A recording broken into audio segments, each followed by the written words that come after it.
GV Prakash பத்தி சைந்தவி சொன்ன ஒரு விஷயம் தான் இப்போ சமூக வலைதளங்கள்ல வைரலா போய்கிட்டு இருக்கு. இவங்களுக்கு தான் விவாகரத்து ஆயிடுச்சு, அப்புறம் இதுக்கு ஜிவி பிரகாஷ் பத்தி இவங்க பேசியிருக்காங்க அப்படின்னு நீங்க நினைக்கலாம். ஸோ அவங்க என்ன சொல்லியிருக்காங்க அப்படிங்கிறத பத்தி இந்த பதிவில் நாம விரிவா பார்க்க போறோம். சைந்தவி ஜிவி பிரகாஷ் இவங்களோட ஜோடி அப்படிங்கிறது எல்லாருக்கும் பிடிச்சமான ஒரு ஜோடியா தான் இருந்தாங்க. ஆனா ஒரு குறிப்பிட்ட டைம்ல இவங்க பிரிய போறோம் அப்படின்னு அறிவிச்சது யாராலையுமே ஏத்துக்க முடியல. தயவு செஞ்சு நீங்க பிரிஞ்சு போகாதீங்க, ஒன்னா சேர்ந்து வாழுங்க, அது உங்களுக்கு மட்டுமே நல்லது கிடையாது, உங்க குழந்தைகளுக்கும் நல்லது. நாங்க எல்லாருமே உங்களோட ஒரு ஃபேவரட் கப்பலா நினைச்சிருக்கோம். ஆனா நீங்க திடீர்னு இப்படி பிரிஞ்சு போறோம் அப்படின்னு சொல்றது ஏத்துக்கவே முடியல அப்படின்னு எல்லாருமே சொன்னாங்க. குறிப்பா அவங்களோட ரசிகர்கள் வேண்டுகோள் விடுத்தாங்க. ஆனா என்ன சொன்னாங்கன்னா, இல்லப்பா நாங்க ரெண்டு பேருமே பேசி பிரிஞ்சுட்டோம், பேசி புரிதலோட தான் பரஸ்பரமா பிரிஞ்சு போக போறோம். இதுல எந்த ஒரு சண்டையோ சச்சரவோ கிடையாது, புரிதல், நாங்கள் புரிதலோடு தான் பிரிஞ்சு போகிறோம் அப்படின்னு சொல்லிட்டாங்க. ஸோ இது யாருமே ஏற்றுக்க முடியல. பட் அவங்களோட லைஃப், அது அவங்களோட விருப்பம் அப்படின்னு எல்லாருமே ஏற்றுக்கவும் வந்துட்டாங்க. ஸோ அதுக்கடுத்து பார்த்தீங்க அப்படின்னா அடுத்தடுத்து நிறைய பேர் இது விவாகரத்து பண்ணாங்க. ஒரு பக்கம் தனுஷ் அவர்கள் விவாகரத்து, இன்னொரு பக்கம் பார்த்தீங்கன்னா ரவிமோகன் ஆரத்தி இவங்களோட விவாகரத்து.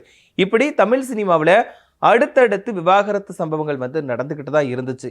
ஸோ இதனால என்னடா இது ஒரு ட்ரெண்டிங்காக கொண்டு வராங்க, இதெல்லாம் ஒரு நல்ல விஷயமா அப்படின்ற மாதிரிலாம் சொன்னாங்க. நிறைய பேர் என்னன்னா, இப்போ சினிமாவை பொறுத்த வரைக்கும் ஒரு சில ஜோடிகள் எல்லாருக்கும் பிடிச்சமான ஜோடிகளா இருப்பாங்க. அதாவது அந்த ஜோடிகளை நம்மளோட குடும்பத்துல ஒருத்தரா நினைச்சுப்பாங்க. ஸோ அந்த மாதிரி ஒரு ஜோடிகள் அப்படின்னு பார்த்தோம்னா ஜிவி பிரகாஷ் சைந்தவி, அதுக்கப்புறமா விஜய் சங்கீதா, குறிப்பா அஜித் குமார் ஷாலினி, இதுக்கப்புறமா சூர்யா ஜோதிகா, இந்த மாதிரி ஜோடிகள் சினிமா ஜோடிகள் பிடிச்சமான நபர்களா இருப்பாங்க. அவங்கள எல்லாருமே ரசிச்சு பார்ப்பாங்க. இருந்தா இவங்களை மாதிரி இருக்கணும்ப்பா, ஒற்றுமையா இருக்கணும் அப்படின்ற மாதிரி ஒரு உதாரணமா சொல்லுவாங்க. அப்படிப்பட்ட ஜோடிகள்ல இவங்க பிரிஞ்சு போறாங்க அப்படிங்கிறது யாராலையுமே ஏத்துக்க முடியல. இப்போ ரீசெண்டா பாத்தீங்க அப்படின்னா விஜய், அதுக்கப்புறமா சங்கீதா இவங்களுமே விவாகரத்து மனு தாக்கல் பண்ணியிருக்காங்க. இதையுமே யாராலையுமே ஏத்துக்க முடியல அப்படின்னு தான் சொல்லணும். இப்போ குறிப்பா விஷயத்துக்கு வருவோம். சைந்தவி அப்புறம் ஜிவி பிரகாஷ் இவங்களோட விவாகரத்து வழக்கு நடந்தப்போ எல்லாருமே வேண்டுகோள் வச்சாங்க. இருந்தா கூட இவங்க ஒரு மனசாவே பிரிஞ்சு போயிட்டாங்க. இருந்தாலும் குழந்தைய ரெண்டு பேருமே பார்த்துட்டு வராங்க. இவங்களுக்கு ஒரு அழகான மகள் இருக்காங்க. மகளை ரெண்டு பேருமே சேர்ந்து தான் பார்த்துட்டு இருக்காங்க. குறிப்பா ஆரம்ப காலகட்டங்கள்ல இவங்க ரெண்டு பேருமே சேர்ந்து பாடல் பாடுறது, இந்த மாதிரி விஷயங்களை பண்றது பார்க்கறதுக்கு ரொம்பவே அழகா இருக்கும். ரெண்டு பேருக்குமே வாய்ஸ் அப்படிங்கிறது ரொம்ப நல்லா இருக்கும். இவங்களோட குரல்களுக்கு நிறைய பேர் அடிமையா இருக்காங்க, இன்னைக்கு வரைக்குமே அடிமையா இருக்காங்க. நிறைய ஹிட் பாடல்களை கொடுத்துருக்காங்க. ஜிவி பிரகாஷ்மே தன்னோட இசையமைப்பால நிறைய பேரை கட்டி போட்டிருக்காரு. தன்னோட இசை மூலமா நிறைய பேர் தம் பக்கம் இழுத்து வச்சிருக்காரு. அவரோட குரலுக்குமே நிறைய பேர் அடிக்ட்னு சொல்லலாம். இவர் வெயில் திரைப்படம் மூலமா தான் இசையமைப்பாளர் அறிமுகமானாரு.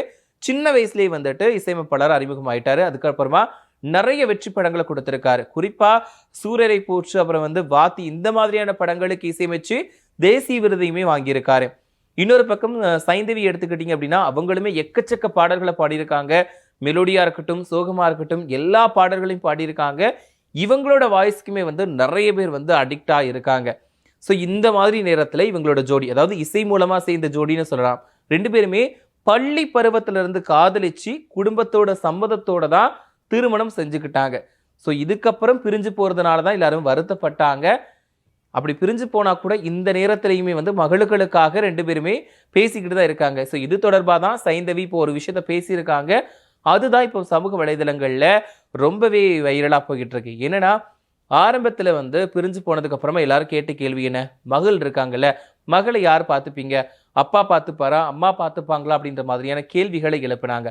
ஆனா ரெண்டு பேருமே தான் சேர்ந்து இன்னைக்கு வரைக்கும் பார்த்துட்டு இருக்காங்க. என்ன சொல்லியிருக்காங்கன்னா, இப்போ சமீபத்துல சைந்தவி இது தொடர்பாக ஒரு பேட்டி கொடுத்துருக்காங்க. அதுல அவங்க சொன்ன விஷயம் என்னன்னா, இப்போ என்னோட மகள் என் வீட்லயும் இருப்பா, அதாவது அம்மா வீட்லயும் இருப்பா, அப்பா வீட்லயும் இருப்பா, ரெண்டு பேர் வீட்லயும் இருப்பாங்க. இப்போ ஒரு விஷயம், அதாவது என் வீட்டில் இருக்கிறப்போ என் வீட்டில் இருந்து அவங்களோட அப்பா வீட்டுக்கு போறாங்க அப்படின்னா நான் ஜிவி பிரகாஷ்க்கு கால் பண்ணி சொல்லிடுவேன், பொண்ணு அங்கே வரா அப்படின்னு சொல்லிட்டு நான் சொல்லிடுவேன். அதே நேரத்தில் இங்கே என்ன பண்ணிட்டு இருந்தா, என்ன சாப்பிட்டா அப்படிங்கிறத கொண்டு நான் சொல்லிடுவேன். அதே மாதிரி ஜிவி பிரகாஷ்மே அங்கேருந்து கிளம்பும்போது எனக்கு ஃபோன் பண்ணி இன்ஃபார்ம் பண்ணிடுவார். அது மட்டும் இல்லாமல் அங்கே ஏதாவது தப்பு பண்ணால் கூட, பொண்ணு சேட்டை பண்ணால் கூட ஃபோன் பண்ணி இன்ஃபார்ம் பண்ணிடுவார். பொண்ணு இந்த மாதிரி பண்ணா நான் திட்டுனேன் அப்படின்ற மாதிரி சொல்லிடுவார்.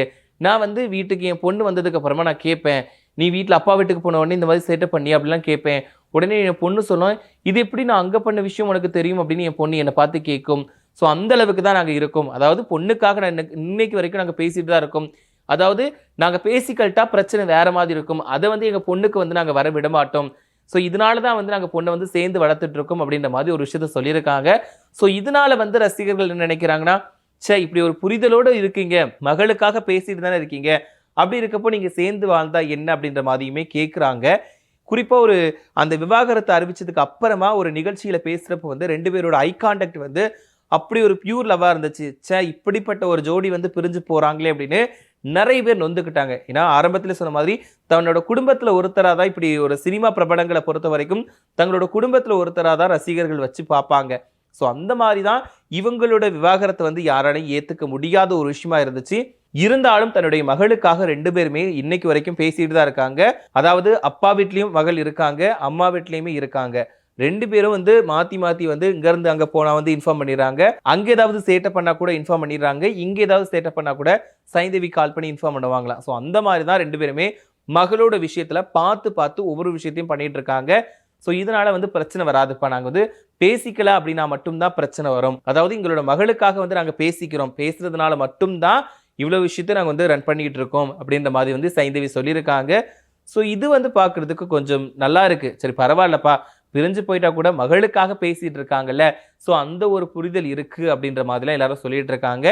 இன்னொரு விஷயம், சைந்தவி வந்து இப்போ ரியாலிட்டி ஷோக்களில் வந்து ஜட்ஜாவும் கலந்துகிட்டு இருக்காங்க. ஸோ அது தொடர்பாகவும் பேசியிருந்தாங்க. அதை பற்றி நம்ம ஏற்கனவே ஒரு பழைய வீடியோவில் பேசியிருந்தோம்.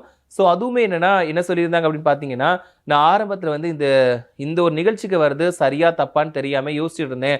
ஆனால் இங்கே வந்ததுக்கப்புறம் ரொம்பவே சந்தோஷமும் இருக்குது, பயமும் இருக்குது. ஏன்னா எல்லாருமே நல்லா பேசுகிறாங்க, எல்லாருமே வந்து நம்ம கூட ஒரு க்ளோஸ் ஆகிடுறாங்க. அது ஒரு பக்கம் சந்தோஷமா இருக்கு.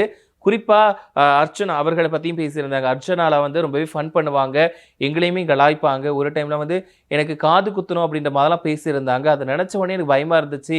அது ஃபன்னா தான் சொல்லியிருந்தாங்க, இருந்தாலும் பயமா இருந்துச்சு அப்படின்ற மாதிரிலாம் நிறைய விஷயங்களை பகிர்ந்துக்கிட்டாங்க. நான் வந்து இந்த ஷோ வந்து வந்தது ரொம்பவே சந்தோஷமா இருக்கிறேன் அப்படின்ற மாதிரிலாம் சொன்னாங்க. ஆரம்பத்தில் ரொம்பவே பயந்து போயிருந்தேன், தப்பா சூஸ் பண்றோமோ, வேணுமா வேண்டாமா அப்படின்னு யோசிச்சேன். ஆனால் இன்னைக்கு நான் வந்து நினைக்கிறேன், இந்த ஷோவுக்கு வந்தது எனக்கு அவ்வளோ சந்தோஷமா இருக்கு. அந்த பசங்க கூட சேர்ந்து ஜாலியாக இருக்கிறது எல்லாமே எனக்கு பிடிச்சிருக்கு அப்படின்ற மாதிரி வந்து சைந்தவி சொல்லியிருந்தாங்க. ஸோ இதுவுமே கொஞ்சம் வைரலாக போச்சு. இப்போ மறுபடியும் ஜிவி பிரகாஷ் பற்றி இவங்க சொன்ன இந்த வீடியோ வந்து இப்போ வைரலாக போய்கிட்டு இருக்கு. ஸோ உங்களுக்கு இதை பற்றி நீங்கள் நினைக்கிறீங்க? அதாவது ஜிவி பிரகாஷ் சைந்தவி பிரிஞ்சதுக்கு அப்புறமாவும் மகளுக்காக சேர்ந்து பேசிட்டு இருக்காங்க. அவங்க குடும்பத்தில் வந்து ஒவ்வொரு முடிவுமே அந்த மகளுக்காக பார்த்து பார்த்து எடுக்கிறாங்க. ஸோ இதை பற்றி நீங்கள் என்ன நினைக்கிறீங்க அப்படின்றோட கருத்துக்களை மறக்காமல் கமெண்ட்டில் சொல்லுங்கள். அதே நேரத்தில் ஜிவி பிரகாஷ் சைந்தவி இவங்களோட பாடல் உங்களுக்கு பிடிக்குமா அப்படிங்கிறதையும் மறக்காமல் சொல்லிட்டு, இவங்க பாடின பாடல்களில் உங்களுக்கு பிடிச்ச பாடல் எது அப்படிங்கிறதையும் மறக்காமல் கமெண்ட்டில் சொல்லிடுங்க.